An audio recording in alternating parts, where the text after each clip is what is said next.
क्योंकि परमेश्वर का जो योजना था कि सारी सृष्टि के लोगों को मैं कैसे इकट्ठा करूं मेरे राज्य के लिए और हमेशा के लिए, और उसके लिए क्या उपाय योजना, तो प्रभु यीशु मसीह को इस संसार में भेजने के द्वारा, उसके क्रूस पर के मृत्यु के द्वारा और गाड़े जाने मारे जाने के और फिर जी उठने के द्वारा, ये सब कुछ उसने प्रकट किया है।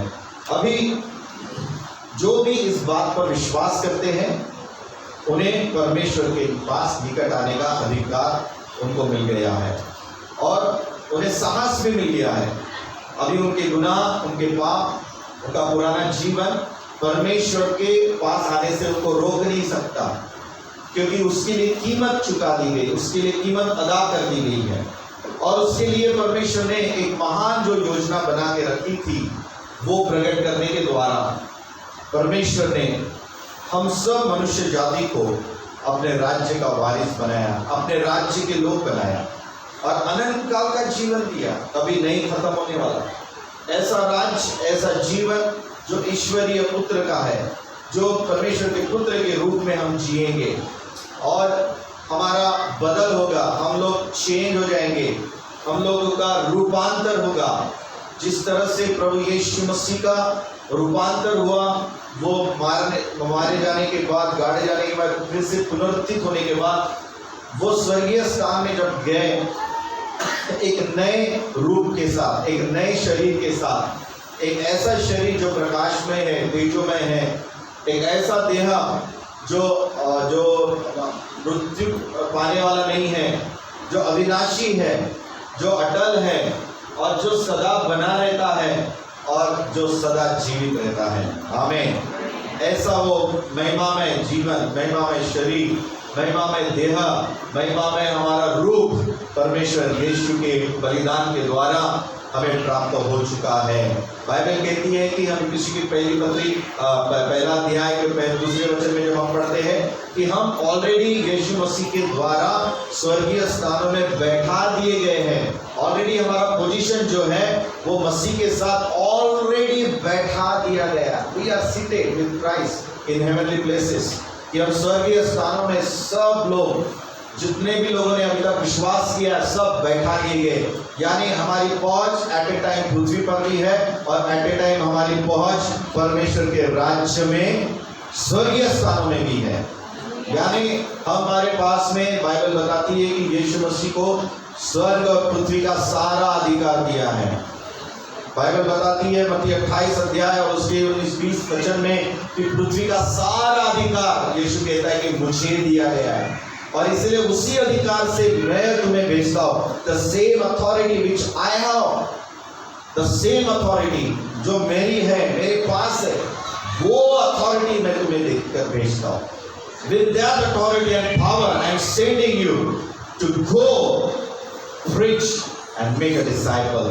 जाओ और जाकर सारे संपूर्ण सृष्टि को चेला बनाओ और जो बातें मैंने तुम्हें सिखाई है वो उन्हें मानना सिखाओ। आमीन।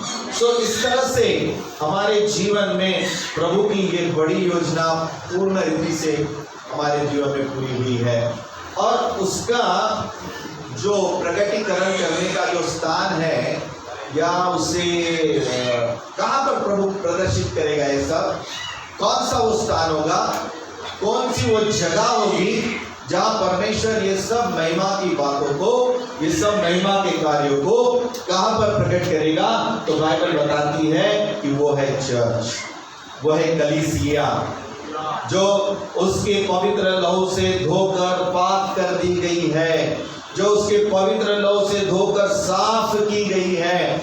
उसमें ना दाग और ना झुर्री है, जो पूरी तरह से कमिटेड है, fully committed with the gospel.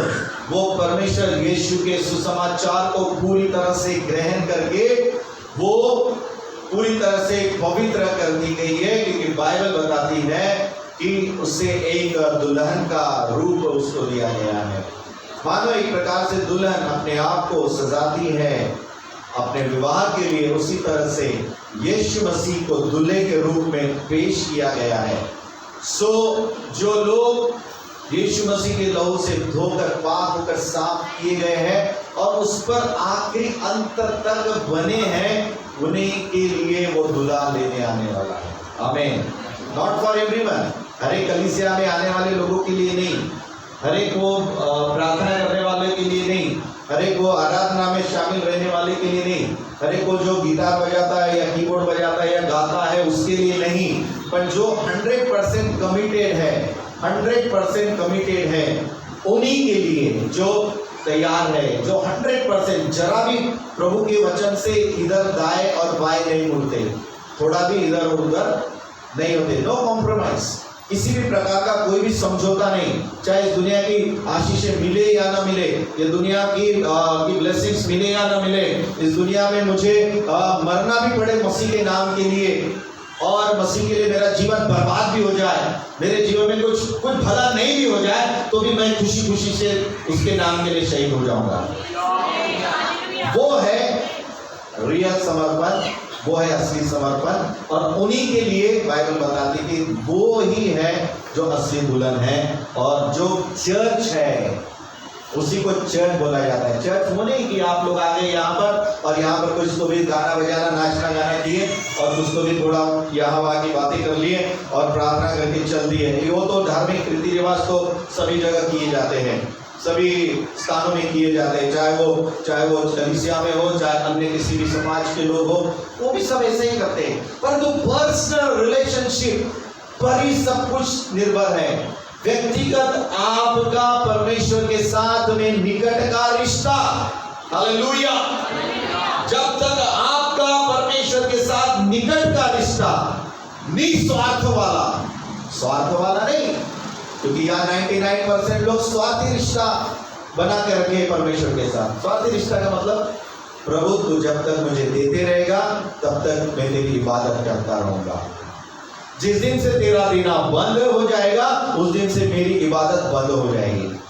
So their worship, their belief is only because of their blessings, not because of the real God. या सत्य परमेश्वर पर विश्वास करके वो लोग नहीं चल रहे, उनका क्या बोलते हैं, गिव एंड टेक पॉलिसी चल रही है, व्यापार चल रहा है परमेश्वर के साथ लोगों का, कि वो व्यापार करते हैं परमेश्वर के साथ। परमेश्वर यदि तू मुझे देगा तो मैं तुझे चवानी चढ़ा दूंगा,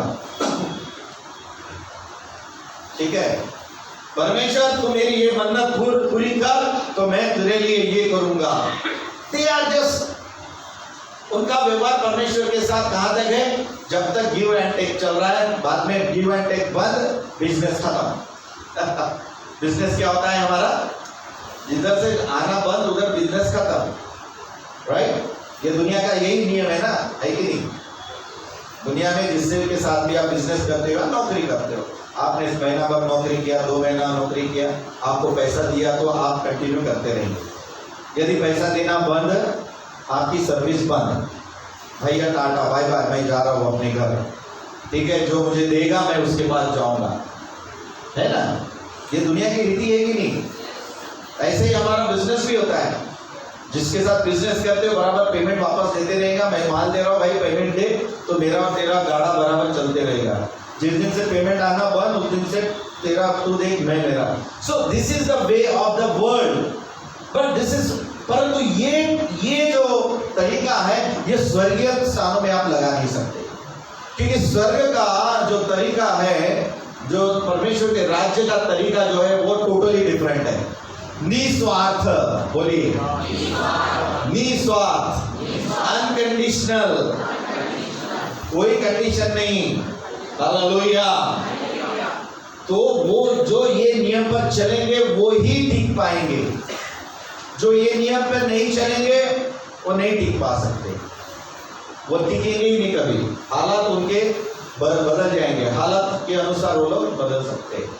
सो you have to be take stand, अपने विश्वास के लिए तुम्हें पूरी तरह से एक स्टैंड लेके चलना है। उसी को ही कलीसिया बोला जाता है, जो प्रभु यीशु मसीह के वचन के ऊपर खड़ी है 100%। 99.9% से काम नहीं जमेगा, 100%। वैसे ही कलीसिया में हमारा जो समर्पण है वो 100% चाहिए, उसमें जरा भी 19-20 नहीं होना। 19-20 का मतलब 1 इंच भी इधर उधर नहीं। 100% गॉस्पेल जो है, जो सत्य का खंबा है, जो वचन है, कलीसिया है, वो 100% कमिटेड रहना चाहिए। If you are not committed, then you are not eligible to be a part of the church. तो आप कलीसिया के भाग नहीं हो सकते। आप कलीसिया में आ सकते हैं, पर रियल कलीसिया जो प्रभु की है उसका भाग नहीं हो सकते। आप हमारे साथ रिश्ते में रह सकते हो, एक दूसरे की जाय पहचान के साथ हम लोग रह सकते हैं, चल सकते हैं, हम एक दूसरे घर में आ जा सकते हैं क्योंकि हमारे रिश्ते हैं। इसका मतलब ये नहीं कि आपका रिश्ता वहां बन गया है। हाँ, वो तो आपका और प्रभु का कैसा है उसके ऊपर ही डिपेंड है सर। और वो सब चीजें आप परमेश्वर का वचन जो उसने बोला आपके लिए उस पर डिपेंड है कि आप उसको कैसा लेके चल रहे हैं। हालेलुया। यदि आपने परमेश्वर के वचन को जैसा वो है वैसा ही लिया है, कोई इश्यू ही नहीं है, कोई प्रॉब्लम ही नहीं है। हालेलुया। नहीं भी आप 10 घंटे नहीं भी प्रेयर करते होंगे तो भी कोई प्रॉब्लम है, फिर भी आप स्वर्ग जाओगे। आपकी 5 मिनट की प्रार्थना भी आपको प्रभु के पास, लेकिन आपका परमेश्वर के साथ रिश्ता वैसा होना चाहिए। हालेलुया। और परमेश्वर के साथ का रिश्ता ऐसा नहीं कि सुबह उठ लिए बस हमारी जितने भी जरूरतों के लिए कामों को हमने प्रार्थना कर लिया, हो गया, आज तो मैंने दुआ कर लिया, मैंने बहुत अच्छा काम किया, मैंने वेरी गुड टाइम, हमने बहुत अच्छा प्रार्थना में समय बिताया। पर किसके लिए बिताया? अपने खुद के लिए नहीं बिताया, अपने जीवन के लिए नहीं बिताया, प्रभु की इच्छा के लिए नहीं बिताया, अपने स्वार्थ के लिए बिताया, अपनी मर्जी को परमेश्वर पर थोपने के लिए किया।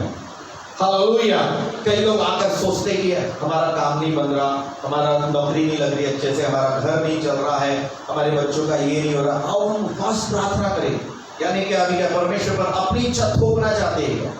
उपवास ऐसा नहीं हो रहा बोले प्रार्थना करने से, चलो थोड़ी कड़क उपवास कड़क कर दे ताकि परमेश्वर का दिल पिघल जाएगा उपवास से।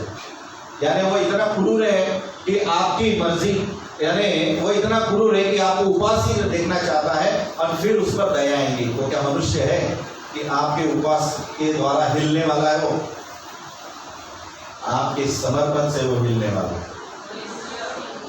आपके प्रेम से वो हिलने वाला है, आपके धमकियों से डरने वाला नहीं है। वो आपके धमकी भरी प्रार्थनाओं से नहीं कुछ होने वाला है, आपके सच्चे प्रेम से जो उसके लिए है, निस्वार्थ, निष्कलंक, कैसा?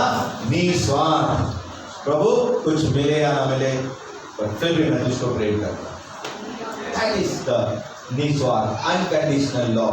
और चर्च आज ये ही सुसमाचार आपको हर एक आने वाले कलीसिया के व्यक्ति को बताना है। यदि आपने उन्हें पूरी तरह से सुसमाचार नहीं बताया है, चेंज करो और जाकर बोलो। कोई भी बोलेगा अरे माझी प्रार्थना नहीं सुनी जा रही है, मेरे घर में ऐसा, हाँ नहीं होगा बोलना, तेरा जीवन ठीक नहीं बोलना प्रभु के साथ, सीधा बोलो। तेरा रिश्ता नहीं, तेरा रिश्ता सिर्फ प्रभु के साथ वहीं तक है जब तक तुझे मिलेगा, इसलिए तू प्रार्थना कर रहा है, इसलिए तेरे घर से बला जा नहीं रही है, तेरे घर से श्राप नहीं निकल रहे, तेरे घर से तकलीफें नहीं निकल रही है। क्यों? क्योंकि तू सिर्फ परमेश्वर को अपने स्वार्थ और फायदे तक ही तू उसको प्रेम कर रहा है, जबकि उसने आपके साथ अनकंडीशनल प्रेम किया। उसने बोला तुम्हारे पाप चाहे कितने भी लाल रंग की हो, तुम्हारे चाहे कितने भी गंदे काम हो, तुम चाहे कितने भी बुरे हो, देखो मैं फिर भी निस्वार्थ होकर तुम्हारे लिए आ रहा हूँ, मैं तुम्हारे लिए कब्र की क्रूस के ऊपर जान दे रहा हूँ, देखो मैं तुम्हारे लिए निंदा सह रहा हूँ, थूका, लोग थूक रहे मुझ पर, शर्म, मुझे अपमानित कर रहे हैं, मुझे कीलों से मार रहे हैं, मुझे छलनी कर रहे हैं, मैं निस्वार्थ में तुम्हारे लिए प्रेम कर रहा हूँ। कि मैं ये नहीं देख रहा हूं कि तुम कितने बुरे हो, कितने गलत तुमने किया, लेकिन देखो मेरा प्रेम तुम्हारे लिए निस्वार्थ में कर रहा हूं, कि मैं तुम्हें एट एनी कॉस्ट, मैं तुम्हारे पापों का दंड मैं सहूंगा, मैं तुम्हारे पापों का हर तकलीफ मैं सहूंगा, ताकि तुम्हें किसी भी तरह से मैं यहां से नरक से निकालकर तुम्हें अपने पिता के स्वर्ग राज्य में लेके जाऊं। That is the love of Jesus. वो है परमेश्वर का unconditional love, and you wanted to put your condition, और तुम यदि अपना शर्त उस पर ला दोगे, ये काम स्वर्ग में नहीं कर सकते हो सकता। ये दुनिया में ही चलेगा, लेकिन स्वर्ग में ये काम नहीं चलेगा, क्योंकि वो तो अनकंडीशनल। उसने थोड़ी बोला हमको तुम सब ठीक ठाक हो जाओ तभी मैं तुम्हें ग्रहण करूंगा। सब ठीक ठाक हो जाओ फिर उसके बाद ही मैं तुम्हारी प्रार्थना सुनूंगा, ऐसा थोड़ी बोला। तुम जैसे है, तुम्हारा लाइफ जैसा है, तुम जितने पापी ज्यादा से ज्यादा होंगे उतना पूरा का पूरा दाम मैं चुकाऊंगा तुम्हारे। अनकंडीशनल लव, हालेलुया, निस्वार्थ प्रेम हमारे प्रभु का, वो है चर्च। ऐसा मानने वाले लोग हैं कलीसिया। Don't think that you, the people, those who are attending the church since a very long time, are they the church? Are they the church? No, वो नहीं है। वो सिर्फ एक धर्म के रीति रिवाज को पालन करने वाले, एक अपनी जरूरत को पूरा करने तक के लिए परमेश्वर के साथ रिश्ता बनाए रखने वाले लोग हैं, अन्यथा उनका परमेश्वर के साथ कोई भी रिश्ता नहीं है। Hallelujah, hallelujah. मेरा कहना यह है कि दुनिया में आज भी एक ही फैमिली में ऐसे लोग आपको मिलेंगे जो परमेश्वर के पीछे नहीं चल रहे हैं, लेकिन उसमें से एक व्यक्ति को ऐसा प्रकाशन मिलेगा, ऐसा प्रभु का दर्शन मिलेगा, ऐसा उसका विश्वास प्रभु पे होगा कि वो बिना शर्त, बिना कुछ मांगे पाए वो प्रभु के पीछे चलता है। और जो सच्ची रीति से चलता है वो आशीषित हुए बगैर रह ही नहीं सकता। और यदि आप में से कोई आशीषित नहीं है, ये निशानी है कि आपका जीवन ठीक नहीं चल रहा है। हाँ, ठीक नहीं चल रहा का मतलब रिश्ता प्रभु के साथ आपका ठीक नहीं है, 1 by 1 नहीं है। हालेलुया। मैं ये नहीं कह रहा हूँ कि आप में से लोग कितना ज्यादा गलत करते हो, कितना पाप करते हो, कितना बुराई करते हो, मैं इसकी चर्चा नहीं करता हूँ। मेरा वो काम नहीं है। मेरा ये है कि आपका और प्रभु का 1 by 1 कितना रिश्ता है। अब वो सब कुछ उसके वचन पर डिपेंड है, क्योंकि हमने प्रभु किसी ने नहीं देखा। आप प्रभु पर जो विश्वास कर रहे कैसे कर रहे हो?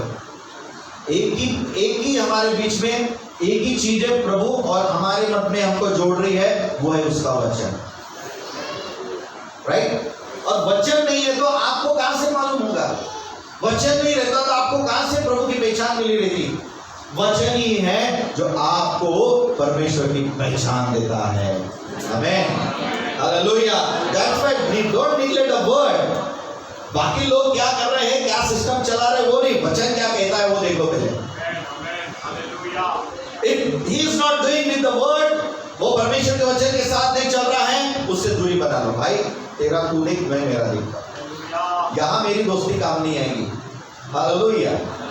यहाँ मैं तेरे साथ में नहीं खड़े रह सकता हूँ। यहाँ पर आपका मैं आपको प्रेम कर सकता हूँ, मैं आपको गले लगा सकता हूँ, मैं आपके साथ में अच्छा स्माइल कर सकता हूँ, रिश्ता रख सकता हूँ, पर आपके कामों में सहभागी नहीं हो सकता जो गलत है। Hallelujah. I can understand. Hallelujah. वो है चर्च। यदि आप अपने आप को कलीसिया कहते हैं और कलीसिया का बहुत महत्वपूर्ण अंग कहते हैं, तो आपका स्टैंड इस लेवल का आना चाहिए। वो है आपका असली परमेश्वर के साथ का रिश्ता। यानी आप प्रभु के रिश्ते के लिए सारे रिश्ते ठुकराने के लिए तैयार। वही तो है हमारा एक सच्चा समर्पण। आमीन। कई कहानियां हैं नॉर्थ ईस्ट की। आज पूर्वोत्तर के राज्यों की जो कलीसिया इतने 99% 90% कलीसियाओं की स्थापना वहाँ पर की गई, लेकिन वहाँ पर कुछ परिवारों ने ऐसे बलिदान दिए हैं। आज ऐसा ही वहाँ पर मसीहत बड़ी नहीं है, या परमेश्वर का राज्य वहाँ ऐसे ही नहीं बढ़ा है। लेकिन उसकी जब हम स्टडी करते हैं, मतलब खोजबीन करते हैं, एक परिवार पूरे राज्य को में अकेला विश्वासी बनकर जी रहा है। हालेलुया। सारे रिश्तेदार, नाते वाले, पड़ोसी, सारे उनके क्या कहते हैं, सरकार, गवर्नमेंट के लोग सब विरोध है, लेकिन एक परिवार बोलता नहीं, हमें जीवते परमेश्वर का प्रकाशन मिला है, हमें सत्य प्राप्त हुआ है, अब हम उसी के पीछे चलेंगे। उन्होंने कहा कि तुझे मरना पड़ेगा, तेरे बच्चों को मरना पड़ेगा, तेरे पत्नी को मरना पड़ेगा। सब ने कहा खुशी खुशी से, हम प्रभु के लिए मरने के लिए तैयार हैं, लेकिन हम उसे छोड़ नहीं सकते, हम तुम्हारे पीछे नहीं चल सकते।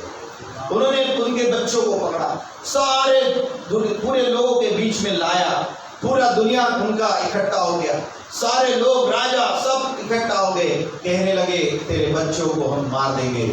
बच्चे कहे पिता हम तैयार है मरने के लिए प्रभु के लिए, लेकिन हम हमारा विश्वास छोड़ेंगे नहीं, हम प्रभु नहीं करेंगे। वो है चर्च। उनको तीरों से भेदा गया, उनको मार डाला गया उनके सामने। फिर से बोला ए भाई अभी भी तेरी पत्नी और तुझको हम छोड़ सकते हैं, अभी भी तुम लोग आगे में तुम्हारा परिवार रह सकता है, तुमको और बच्चे हो सकते हैं, तुम और अपना जीवन जी सकते हो, छोड़ दो मसीह को। उन्होंने कहा नहीं, हम नहीं छोड़ सकते। हालेलुया। उन्होंने उसकी पत्नी को मार दिया। अब तो भी बोले इसका दिल पिघल जाएगा, इतने सबको मार रहे, प्रभु आ नहीं रहा बचाने के लिए। हालेलुया। मारा जा रहा है और प्रभु बचाने नहीं आ रहा, फिर भी बच्चे छुप गए तो भी समझ मारे। माँ ने कहा मैं तैयार हूं मरने के लिए, माँ को भी मार दिया। हालेलुया। बच गया आखिर में पिता या वो व्यक्ति। अभी भी बोले तेरे पास चांस है, तुझे हम अच्छी लड़की देंगे, हमारे घर की हम तेरा अच्छा शादी लगा देंगे, अच्छा विवाह करेंगे, तेरा फिर से तेरा जीवन हम आबाद कर देंगे, बसा देंगे, तुझे हम खेती बाड़ी दे देंगे, सब दे देंगे, अभी भी लास्ट चांस है तुझे। वो बोलता नहीं, क्रूस को लेकर, है ना, दुनिया को त्याग कर, शरीर को क्रूस को लेकर मैं नहीं छोड़ूंगा, मैं नहीं छोड़ूंगा, मैं नहीं छोड़ूंगा। हालेलुया। धड़ाधड़ उसको तीरों से भेद दिया जाता है, वो मर जाता है। हालेलुया। ऐसी कहानियां हमारे उत्तर भारत के चर्चेस की ये कहानियां हैं जिनके बलिदान से सींचा गया है वो जगह। और आज जब आप जाओगे तो सबसे ब्यूटीफुल प्लेस वही कहलाया जाता है हमारी दुनिया का। सबसे शांत प्रिय, सबसे ब्यूटीफुल और सबसे पढ़े लिखे लोग, इंग्लिश बोलने वाले, कांटे चम्मच से खाने वाले और पूरा आबाद, पूरा फुल परमेश्वर में। हालेलुया। परंतु उनका जो बैकग्राउंड था या उनकी पृष्ठभूमि आप जब देखते हैं तो उन्होंने, उनके पूर्वजों ने, किसी ने तो भी परमेश्वर के नाम के लिए बलिदान दिया है और आज उनकी संतानें, उनका वंश आशीष को देख रहा है। हालेलुया। हालेलुया। हमारे देश के प्रधानमंत्री तक, वहाँ के मुख्यमंत्री की जब शपथ हो रही थी, प्रार्थना चल रही थी और प्रार्थना के साथ में उन्होंने वहाँ पर मुख्यमंत्री को ब्लेस किया। देश का प्रधानमंत्री बैठा है, देश का गृह मंत्री बैठा है, जब तक क्वायर ने पूरा गाना नहीं गाया, जब तक सरमन वचन पूरा नहीं हुआ, जब तक प्रार्थना नहीं हुई, तब तक वो हिले नहीं। हालेलुया। Praise God. ये अचानक एक दिन की बात नहीं है, किसी का तो समर्पण है जो इस कदर परमेश्वर के राज्य को लेकर आता है। इसे कहते हैं चर्च, इसे कहते हैं कलीसिया। कलीसिया वो नहीं कि मला काम झालं तर बाय बाय, और काम नहीं और काम हो रहा है तो ठीक है प्रभु तू अच्छा है, इसे कलीसिया नहीं कहते हैं। और ये बात की समझ के लिए, ये जो जितने अभी मैंने बातें बताया, उस बात की समझ के लिए ये 14 वचन से तो 21 वचन तक का वचन आपके लिए इम्पोर्टेंट है। ये चीजें आपके अंदर में पूरी तरह से समाने के लिए या ये समर्पण आने के लिए एक प्रार्थना आपको करना बहुत जरूरी है आपके जीवन में। प्रतिदिन 14 वचन कहता है, मैं इसी कारण उस पिता के सामने घुटने टेकता हूं जिससे स्वर्ग और पृथ्वी पर हर एक घराने का नाम रखा जाता है, कि वह अपनी महिमा के धन के अनुसार तुम्हें यह दान दे कि तुम उसके आत्मा से अपने भीतर मनुष्यत्व, भीतरी मनुष्यत्व की में सामर्थ पाकर बलवंत होते जाओ। आमीन। तुम्हें परमेश्वर ऐसा दान दे कि तुम उसके आत्मा से अपने भीतर मनुष्यत्व में सामर्थ पाकर बलवंत होते जाओ। बोलो भीतरी मनुष्यत्व, यानी आपका जो अंदर का मनुष्य है वो मसीह यीशु में बनाया गया है, मसीह यीशु में सिरजा गया है, और वो विश्वास का है, वो पवित्रता का है, वो परमेश्वर के साथ में उसका रिश्ता है। बाहर में आप कैसे दिखते हो ना, इससे कोई फर्क नहीं पड़ता। आप कितने टैलेंटेड हो, आप कितने सफेद हो, काले, गोरे, नाटे, छोटे, व्हाटएवर यू हैव, बाहर की पर्सनैलिटी कितने भी कैसे भी हो, उससे परमेश्वर को कोई फर्क नहीं पड़ता। लेकिन आपका भीतर मनुष्य उसको महत्व का है। उसका आपका भीतरी मनुष्य, इनर मैन जिसे हम कहते हैं, इनर मैन, वो आपका अंदर का मनुष्य जो है वो यीशु के जैसा है। हालेलुया।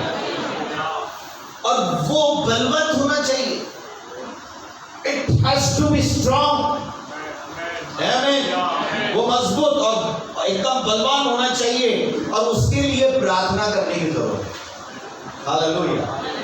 क्योंकि इस बात का ज्ञान हमें नहीं प्राप्त होता है। अरे ये बेसिक चीजें हमें मालूम है, लेकिन जो गहराई के साथ हमको मालूम होना चाहिए, जो एक पूरी तरह से 100% समर्पण के साथ मालूम होनी चाहिए, आपको भी मालूम होनी चाहिए और आपको दूसरों को बताते भी आना चाहिए। अरे जो फेथ आप कर रहे हो, जो विश्वास आप कर रहे हो, यदि वो फेथ, वो विश्वास यदि आपको दूसरे को नहीं बताना आता तो आप क्या फेथ कर रहे हो फिर? समझ में आ रहा है?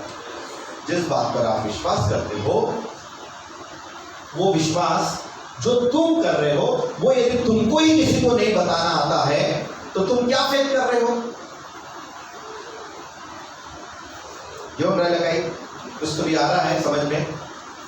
जो आप कर रहे हो वही तुमको नहीं मालूम है ना, तो तुम दूसरों को क्या बता सकते हो? हालेलुया। You can not. आप झूठा विश्वास या झूठा प्रचार या झूठी गवाही आप नहीं दे सकते। हालेलुया। और इससे फायदा क्या होगा? यदि पूरी तरह से कन्विंस नहीं है, आप पूरी तरह से आप 100% आप जो फेथ कर रहे हैं उस पर आप 100% आप स्टैंड लेके नहीं हो, आपको अभी भी कुछ डाउट्स है, या आपको अभी भी पूरी तरह से आप उसमें यकीन नहीं हो रहा है, सो देन आप ऐसे हिपोक्राइट बनकर या ऐसे ढोंगी बनकर आप दुनिया के सामने बता सकते हैं कि I am baptised, I am filled with the Holi spirit and I am such a believer, कि मैं एक पवित्र आत्मा पाया व्यक्ति हूँ, मैंने बपतिस्मा लिया हूँ और मैं एक अच्छा विश्वासी हूँ। ये ऐसा झूठ लोगों को कैसा बता सकते हो?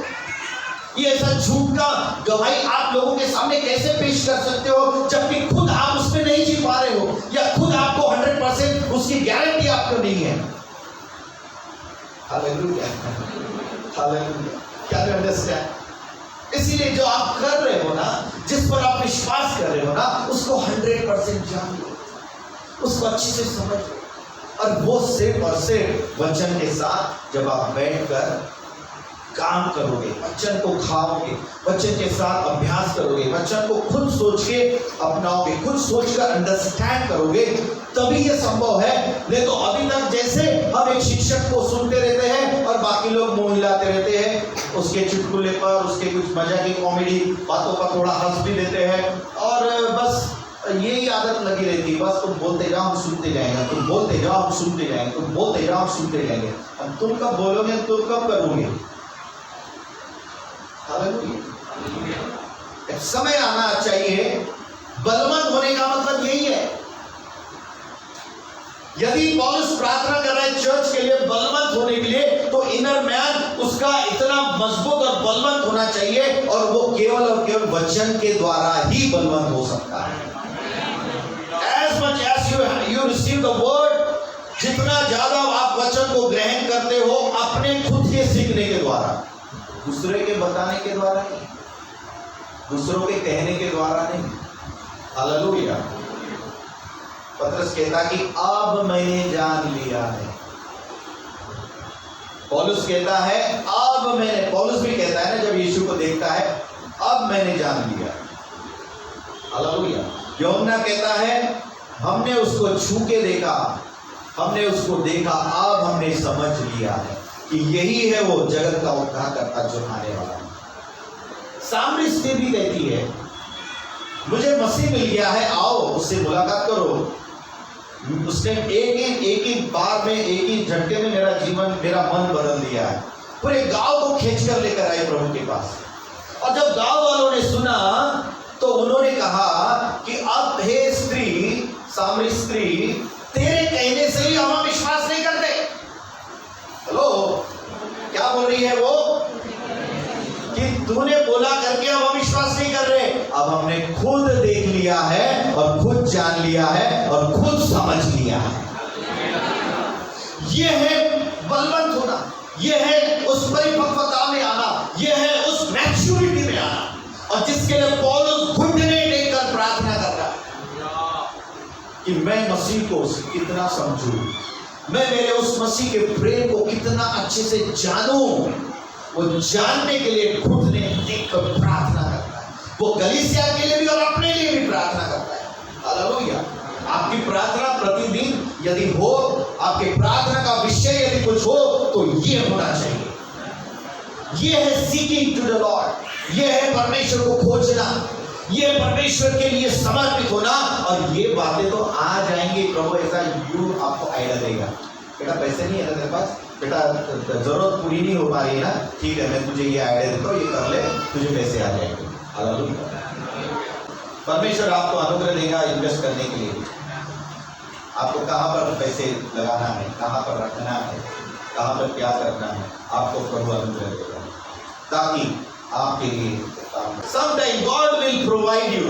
आपको किसी के पास जाने की जरूरत नहीं पड़ेगी, आपको किसी के सामने जाकर बोलना नहीं पड़ेगा मेरी ये जरूरत है, मुझे मदद कर सकते हो क्या, मुझे दे सकते हो क्या, मैं यहाँ जाना चाह रहा हूँ, मुझे ये वस्तुओं की जरूरत है, क्या आप दे सकते हो क्या। मुझे बोलने की जरूरत नहीं पड़ती, मुझे बोलना नहीं पड़ता, मेरे लिए परमेश्वर उपाय करता है। हालेलुया। मैं परमेश्वर को खोजता हूँ और परमेश्वर उपाय करता है। मांगते कुछ लोग बड़े अच्छे कलीसिया में, मैं इनकी तारीफ भी करता हूँ और करना भी चाहिए। तारीफ के लायक काम करोगे ना तो बड़ा तारीफ करना भी चाहिए। हालेलुया। जो अच्छे कारभारी, अच्छे स्टूवर्ड है, एक अच्छे क्या कहते हैं भंडारी है अपने पैसों के, रियली वो उनको कभी भी तकलीफ नहीं होती। हालेलुया। उनको मालूम है कौन सी चीज लेना चाहिए, कौन सी चीज नहीं है, कब लेना चाहिए, कब नहीं लेना चाहिए, कब वो आवश्यकता की है नहीं है, उनको मालूम है। अपने पैसों को बराबर उपयोग में लाते और उन्हें उनके समय पर परमेश्वर की आशीष उन पर बनी भी रही। हालेलुया। लेकिन माय इन्वेस्टमेंट, मेरा यदि इन्वेस्टमेंट का यदि आप जगह बोलेंगे, द बेस्ट जगह कहाँ है तो प्रभु का घर है। हालेलुया। क्योंकि यहाँ से 100% गारंटी मिलती है मुझे। बाकी दुनिया में कहीं अपन ने इन्वेस्ट किए तो बता नहीं सकते बॉस, कब वो फंड वाला गायब हो जाएगा, कब वो स्कीम गायब हो जाएगी, कब वो चोर चोरी करके लेके जाएगा, इवन कौन कब क्या होगा भरोसा नहीं। पर यहाँ 100% है। तो मैं तो कोशिश ये करता हूँ प्रभु जी सेवकाई में मुझे बोने का मौका दे, सौभाग्य दे। और वो गारंटेड रहता है, वो 100% लगा हुआ पैसा कहीं ना कहीं से आएगा, क्योंकि आपने मेहनत का विश्वास से बोया है। हालेलुया। और वो तो 100% आना ही है। दैट प्लेस इज वेरी मतलब बहुत ही अच्छा है। हालेलुया। हालेलुया। आपके काम की बात कर रहा हूँ आपके फायदे की बात कर रहा हूँ, इसलिए घुटने टेक कर प्रार्थना करो, प्रभु ये बुद्धि आने दे, ये समझ आने दे। कम से कम मैंने लास्ट टाइम पिछले साल मैंने बहुत सारी बातें इस विषय में सिखाया था कि कम से कम 4 या 5 जगह से आपको इनकम आनी चाहिए। एक ही इनकम पर पूरा ठहरे मत रहो, क्योंकि वो बंद हो गई आपका पूरा उस महीना पूरा खराब हो जाएगा, आपका चेहरा उदासी में रहेगा। आप जब भी चर्च में आओगे तो दबे पाव आओगे, जब भी आओगे तो बड़े निराश होकर आओगे। क्यों? क्योंकि आपके हृदय में आनंद नहीं है, शांति नहीं है, क्योंकि आपका इनकम जो था वो आया नहीं अभी तक, और पैसा नहीं आया तो आपका दिल में खुशी नहीं आती है। पैसा आया तो एकदम कवित रहता हो, शॉपिंग हो जाती ना, दिल की इच्छा पूरी हो जाती है, जो मनचा खाने मिल जाता, मनचा पहनने मिल जाता। हमको क्या चाहिए? खाना चाहिए, अच्छा पहनने को चाहिए, और क्या चाहिए हमको? है हालेलुया। वो मिल गया तो हम बड़े खुश हैं, अच्छी बात है, रहना भी चाहिए, प्रेस बात। पर ये नहीं हुआ तो दबे पाव आते, बहुत ही आराम, निराश, नाराज, आएंगे बड़े आराम से, जाएंगे बड़े सब। कई बार कलीसिया में भी नहीं आते हम लोग, क्योंकि क्या है, बहुत काम चल रहा है, टेंशन चल रहा है, यहाँ पे बहुत तकलीफ चल रही है। सब पीपल आर स्मार्ट, कुछ लोग बड़े अच्छे होते हैं, वो हम जानते हैं कि परमेश्वर के घर में गोया हुआ धन परमेश्वर के परिवार में बिताया हुआ समय व्यर्थ नहीं जाएगा, क्योंकि प्रभु ने प्रॉमिस किया है, प्रभु में किया हुआ कोई भी परिश्रम व्यर्थ नहीं है। तो जो परिश्रम आप कर रहे हैं वो प्रभु में है क्या, वो भी देखना जरूरी है। प्रभु में है क्या, वो देखना जरूरी है। यदि प्रभु में है तो प्रभु तो कर्जदार नहीं रहेंगे किसी के, वो उसको तो लौटा कर देना। लेकिन अपने स्वार्थ का यदि है तो फिर थोड़ा सोच लेना। यदि स्वार्थ वाला काम है तो थोड़ा सोच लेना। इसलिए पौलुस घुटने टेक कर प्रार्थना करता है, घुटने टेक कर प्रार्थना करता है। किसके सामने? स्वर्ग और पृथ्वी पर हर एक घराने का नाम रखा जाता है उस पिता के सामने। ऐसा पिता, ऐसा प्रभु जो पिता है, प्रभु है, हालेलुया। उसके सामने आप किसके सामने घुटने टेकते हो? आप किसके सामने प्रार्थना करते हो? प्रार्थना यानी सिर्फ मैं वही धार्मिक प्रार्थना की बात नहीं कह रहा हूं। जब आप लोगों के सामने बिनतियां करके जब जाते हो ना, वो भी प्रार्थना ही है, हालेलुया। बट वो प्रार्थना प्रभु के सामने नहीं है, वो किसी और के सामने। मैं ये नहीं कह रहा हूं कि आप अपने लोगों से मदद नहीं लेना है या मदद के विषय में बात नहीं करना। मेरा कहते हैं आपका भरोसा उस पर नहीं होना चाहिए, प्रभु पे होना चाहिए। प्रभु पे भरोसा और प्रोविजन पर परमेश्वर जहां से भी देगा उसका वेलकम करो, उसका स्वागत करो। उसे नहीं मत बोलो। उसे नहीं बोलेंगे तो आपने आया हुआ चांस खो दिया। हालेलुया। लेते भी आना चाहिए। जब प्रभु ब्लेसिंग्स देता है ना तो लेते भी आना चाहिए। उतनी बुद्धि भी प्रभु से मांगना चाहिए। प्रभु जी ये चांस आया है, ये मौका आया है, ये हाथ से न दबाऊं, मैं ये जाने नहीं दूं, इसलिए बुद्धि और समझ दे।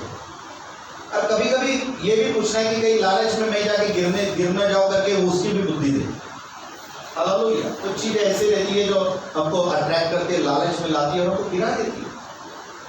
लेकिन कुछ चीजें ऐसी है जो हमारे लिए प्रभु भेजता है। और उस समय हमको विजडम चाहिए, उस समय पवित्र आत्मा की जरूरत है हमको। उस समय आपको घुटने टेक कर प्रभु के सामने चिल्लाने की जरूरत है। प्रभु ये बात आई है, ये काम आया है, ये सोच आई है, प्रभु ये विचार आया है, क्या मैं इसके साथ आगे बढ़ूं? यदि प्रभु तू नहीं बढ़ेगा मेरे साथ तो मैं आगे नहीं बढ़ूंगा। हालेलुया। तू बढ़ेगा तो प्रभु मैं भी बढ़ूंगा। हालेलुया। आमीन। वो है हमारे प्रार्थना का एक्चुअल उत्तर, जो पौलुस चाहता है कि कलीसिया इस कदर इतनी स्ट्रांग होना चाहिए, इतनी मजबूत होना चाहिए कि वो अपने विश्वास के द्वारा अपनी प्रार्थनाओं का उत्तर पाए। लेकिन रोटी कपड़े मकान वाला नहीं। मेरा कहना है कि मसीह को खोजने वाला, भीतरी मनुष्यत्व में, यानी अपने बिलीफ में, अपने विश्वास में। You have a trust but you don't have belief. Hallelujah. मैं दो चीजें मैंने बार बार सिखाया कलीसिया को कि आपका विश्वास है, विश्वास दोनों के लिए एक्चुअली हिंदी में एक ही वर्ड यूज हो रहा है, बट अंग्रेजी में ट्रस्ट या फेथ इज डिफरेंट। मुझे विश्वास है कि प्रभु करेगा, लेकिन वहां पर काम नहीं होगा, वहां से काम नहीं बनेगा भाई। और सबके पास में फेथ है, सबके पास विश्वास है, लेकिन उससे काम नहीं होगा। उसके लिए बिलीव करना पड़ेगा कि ये हो चुका है। नहीं तो आप गए भविष्य में पहुंच गया या आने वाले, हाँ होगा, एक दिन होगा, एक दिन होगा, एक दिन होगा, होता ही नहीं हो, आता ही नहीं हो दिन। हालेलुया। आपका मिरेकल्स आप देखना चाह रहे हो, आपके जीवन में परमेश्वर की महिमा देखना चाह रहे हो, तो सिर्फ विश्वास करते हुए मत रुको, बिलीव करते हुए चलो। हालेलुया। यानी उस पर पूरा कॉन्फिडेंस, पूरा भरोसा करते हुए चलो। हालेलुया। कि हो चुका है। कि प्रभु ने ये नहीं कहा कि तुम उस पहाड़ से प्रार्थना करो, प्रभु ने कहा पहाड़ से बोलो।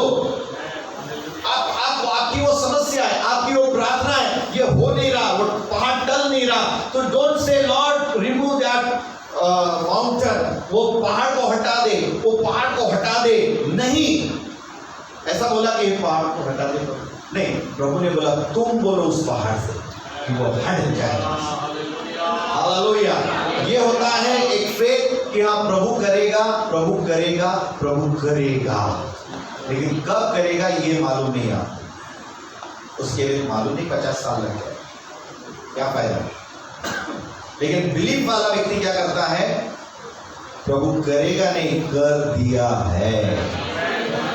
और जो लोग इस नियम पे चलेंगे, जो इस विश्वास के इस नियम पे चलेंगे, हो चुका है उसके लिए ही पूरा हो जाएगा। अदरवाइज आपकी लैंग्वेज प्रार्थना की बदलना बहुत जरूरी है। इसलिए कलीसिया को बलवंत होना चाहिए, भीतरी मनुष्य उनके अंदर में परमेश्वर के लिए जो एक मजबूती चाहिए, अनकंडीशनल लव चाहिए, बिना शर्त वाला प्रेम चाहिए। और विश्वास कैसे काम करता है, पहाड़ों को हटाने वाला विश्वास उनके अंदर चाहिए। राई के दाने के बराबर रहेगा तो छोटा सा, लेकिन हटाएगा पहाड़। हालेलुया। रहेगा छोटा सा विश्वास, लेकिन वो जब बोलेगा ना सही रीति से, वो पहाड़ को हटा देगा, यानी आपकी समस्या को हटा देगा।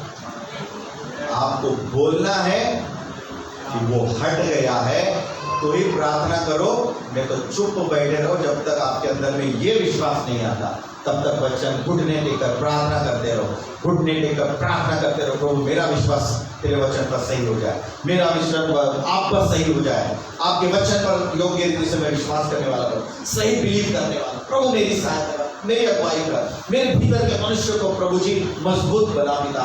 और उसके लिए प्रोसेस है, घुटने टेककर प्रार्थना के साथ उसका वचन का दिन रात मनन करना, उसके वचन का दिन रात मनन चिंतन करते रहना। आपको जब पिछले दिनों में एक टीचिंग्स में आपको ट्रेनिंग से लेके जा रहा हूं, आपको वचन मनन करने के लिए बोला जा रहा है, चिंतन करने के लिए बोला जा रहा है, सोच विचार करने के लिए बोला जा रहा है। That is called the meditation. इसलिए वचन में लिखा है जो भजन संहिता 1 में कि जो व्यक्ति दिन रात परमेश्वर के वचन का क्या करता है, ध्यान करता है। कौन कर रहा है ध्यान? जो व्यक्ति वचन का दिन रात ध्यान करता है, वो सफल होता है। लिखा वो सफल होता है। You need to claim the promises of God. परमेश्वर के वचन को क्या करना है, अंगीकार करके, क्लेम करके, विश्वास के साथ पूरी तरह से बोलना है कि ये मेरे लिए हो चुका है और हो जाएगा उनके लिए। और आप एक उस ट्रेनिंग में हमने ये भी लिखा, तुम्हारी प्रार्थना रिक्वेस्ट क्या है, एक छोटा सा कार्ड बनाओ, प्रार्थना रिक्वेस्ट लिखो और प्रभु को धन्यवाद देते रहो, वो हो चुका है। प्रभु को धन्यवाद देते रहो, हो चुका है। और जो जो बातें हो गई उसको टिक मार करते हुए लिख लो कि यस ये प्रार्थना मेरी सुन ली गई।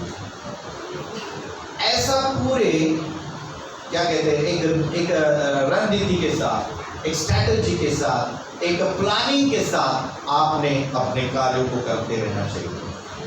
अब वो परमेश्वर का वचन है जो आपको ये सब आपके लाइफ के लिए, आपके जीवन के लिए परमेश्वर का वचन जैसा एक फ्रेम बना के देता है, एक आपको एक रणनीति, एक योजना बना के देता है, वैसे ही आपके जीवन के आवश्यकताओं के लिए भी वो उसके द्वारा योजना बना के देगा। हालेलुया। और आप में से हर कोई व्यक्ति बड़े धनी हो जाएगा। मैं ये नहीं कह रहा हूँ अमीर हो जाएगा, मैं कहता हूँ धनी हो जाएगा। Hallelujah, praise God, hallelujah. धनी होना जरूरी है, किसी बात की कमी नहीं। अमीर बोलने से तो जो पैसा जमा करके रखता है दूसरों को नहीं बांटता, वो अमीर है। हमें धनी बनना है। हालेलुया। धनी का मतलब ये है जो धन बांट देता है, जो औरों के लिए कमाता है, जो औरों को भी आशीष देता है। आमीन। इतना मुझे मेरे इच्छाओं को पूरा करने के लिए मैं धन कमा रहा हूँ, या प्रभु मैं तेरी महिमा के लिए धन कमा रहा हूँ? धन कमाने का मकसद क्या है? खुद को हमेशा खुश रखना, ये धन कमाने का मकसद है, या प्रभु की इच्छा पूरा करना ये मेरा मकसद है? यदि प्रभु की इच्छा पूरा करना मकसद है तो धन के लिए रास्ते भी खुल जाएंगे।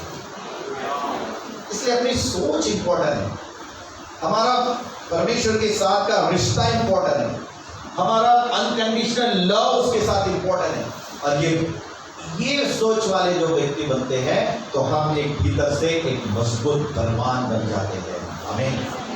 अब ये सब आपने सुना और हर संडे भी सुनते हो, लेकिन ये सुने वचन को आप प्रार्थना के साथ लागू नहीं करोगे, इसका कुछ भी फायदा नहीं होगा। मैं आपसे कहता हूं कि एक बड़ा क्या है, गुंड है ना, एक बहुत बड़ा क्या बोलते हैं, बड़ा घगरा है, गुंड है, और क्या क्या बोलेंगे उसको, बड़ा ठंडा है। नल के सामने रखो, आप नल चालू करो, रखो उसके नीचे नल के पानी को, पर यदि वो उल्टा रखा हुआ है, कैसा रखा है, तो कोई फायदा नहीं है। आपने हंडा भी लाया, और मैं तो हूँ प्रभु के भवन में आया हूँ, मैं हंडे के जैसा आया हूँ प्रभु, ताकि मुझे भर दे। मैं नल के नीचे भी हूँ, परमेश्वर के पवित्र आत्मा और उसके वचन के अंदर में भी हूँ, मैं उसके प्रेजेंस में हूँ। यस, नल चालू भी है, बह भी रहा है, लेकिन मेरा जो मुंह है उल्टा है, मेरे हंडे का बर्तन का मुंह उल्टा है। और उल्टा बर्तन है, आप कितना भी नल के नीचे रखो, कितना भी पानी डालो, कितना भी नल दिन भर धो दो बहने दो, वो कभी जिंदगी में नहीं भरेगा। भरेगा क्या? नहीं तो देखो घर में करके उल्टा करके रखो और नल चालू करके जाओ, अरे मैं तो नल कर चालू करके आई थी, रख कर भी आई थी, भरा ही नहीं अभी तक। हाँ, रखा कैसा देखो ना, पहले आपने उल्टा रखा, सीधा रखते तो भर जाता। यही है हमारे जीवन का एक तरीका। यदि हम सीधे होकर रहते हैं, सीधे होकर ग्रहण करते हैं, सीधे होते हैं, प्रभु भरेगा हमको, जल्दी भरेगा और उमड़ने वाला कर देगा। लेकिन उल्टा यदि हम उसके सामने हैं तो कभी नहीं भरेगा। एक बेसिक चीज यदि आप नहीं सीख पा रहे हो, जिसपे आप विश्वास करते हो, चलो मैं और ऐसे नहीं लाऊंगा, मैं कोई चीज, मैं वही चीजें जो आप जीते हो, जिस पर आप विश्वास करते हो, वही आपको नहीं मालूम ठीक से, तो आप उल्टे ही हो ना। हेलो, उल्टे हो कि नहीं? नल के नीचे हो लेकिन उल्टे हो। ये हम नल है, मैं एक प्रकार का नल हो, या जो भी प्रचारक है नल है, वो उसके नीचे आप हो, उसके सुन रहे हो, पर उल्टे होकर सुन रहे हो।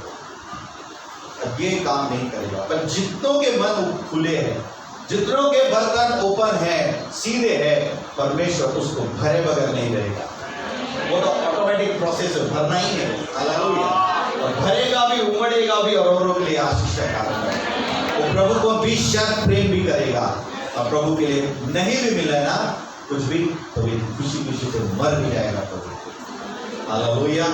मरने के लिए तैयार हो, बोलते हो ना बपतिस्मा में मैं गाड़ा गया हूँ, मारा गया हूँ, तो रियल में मरना है, आपके सेल्फ को मारना है, खुद की इच्छाओं के लिए, खुद की समझ के लिए, खुद की योजनाओं के लिए, खुद के आकर्षण के लिए, खुद की अभिलाषाओं के लिए मर जाओ। प्रभु के लिए जीने के लिए बाहर आओ पानी से, तो आपका बपतिस्मा सही हो जाएगा। हालेलुया। नहीं तो आप वही डूबे रहो। बाहर आओ मत पानी से। जिनको बाहर आके नए जीवन नहीं जीना है ना, जिनको प्रभु ने बताया हुआ नई जीवन जीना नहीं है ना, पानी में रहो, अच्छा है, मर जाएंगे वहां तो। बोले बपतिस्मा लेते लेते मर गया, चलो अच्छा हो गया। ऊपर शायद इसलिए नहीं आ रहा था कि उसको प्रभु का जीवन जीना नहीं था। हालेलुया। पर हर कोई डूबा हुआ व्यक्ति तुरंत बाहर आना चाहता है। वैसे ही हृदय अपने अंदर करो, मैं पुराने लाइफ को दफना दिया गया हूँ, मैं बाहर आ गया। Now I became a new person. मैं यीशु मसीह में एक नया व्यक्ति, नई सृष्टि बन गया। आमीन। परमेश्वर की महिमा मेरे ऊपर है। अब चाहे इधर कुछ भी हो, मेरा नौरा छोड़ दे, मेरी बाइक को छोड़ दे, मेरे बच्चे छोड़ दे, प्रभु के ऊपर जिसके ऊपर मैंने विश्वास किया है उस पर मैं कायम बना रहूंगा। हालेलुया। और इतना ही नहीं, विश्वास करो कि एक दिन वो सब भी आएंगे, घुटने टेक कर आएंगे। कितनी धमक भी रहना चाहिए जिस पर विश्वास आप करते हैं उसके ऊपर, एक दिन ये भी आएंगे। हालेलुया। आप अकेले ही नहीं, क्योंकि वचन कहता है आप विश्वास करेंगे तो आपका घराना भी उद्धार पाएगा। And you have to believe that. Second step, पर पहले अपना समर्पण मजबूत कर दो, यानी पहले खुद आप मजबूत हो जाइए। आमीन। जिस तरह से यानी 17 वचन में, और विश्वास के द्वारा मसीह तुम्हारे हृदय में बसे कि तुम प्रेम में जड़ पकड़कर और नेव डालकर सब पवित्र लोगों के साथ भली भांति समझने की शक्ति पाओ कि उसकी चौड़ाई, लंबाई, ऊंचाई, गहराई कितना है, और मसीह के उस प्रेम को जान सको जो ज्ञान से परे है, कि तुम परमेश्वर की सारी भरपूरी का परिपूर्ण हो जाओ। द फाइनल डेस्टिनेशन क्या है परमेश्वर का आपके और मेरे लिए? परमेश्वर की सारी भरपूरी का परिपूर्ण हो जाओ। सारी भरपूरी, थोड़ी थोड़ी नहीं, सारी बातों में आशीषित, फिजिकली, स्पिरिचुअली, सोशली, मेंटली, सारे क्षेत्र में प्रॉस्पेरिटी, परिपूर्णता, भरभराहट परमेश्वर चाहता है कि हम इसको भरपूरी में हम लोग उमड़ने वाले बन जाए। एक उमड़ने वाला कटोरा आज से प्रभु की खोज में दिल की गहराई से लगता है। 24 घंटे ये दुनिया के काम, 24 घंटे प्रभु ने मुझे दिया है। 2 घंटे प्रभु के हैं, कोई 2.5 घंटा देगा, कोई 3 घंटा देगा, पर वो मेरे प्रभु के हैं। मैं उसको किसी को नहीं दूंगा, चाहे दुनिया में मुझे कितना भी व्यस्त हो जाऊं, मैं कितना भी काम मेरे जीवन में आ जाए, जो मेरे प्रभु का है मैं प्रभु को दिए बगैर नहीं रहूंगा। और जो ऐसा कमिटमेंट करने वाला व्यक्ति है, उसका जीवन प्रभु के साथ में एक्चुअल में चल रहा है, वो विश्वास में चल रहा है, वो बिलीफ में चल रहा है। आमीन। क्योंकि जो सुसमाचार पर वो विश्वास कर रहा है वो जी रहा है। हालेलुया।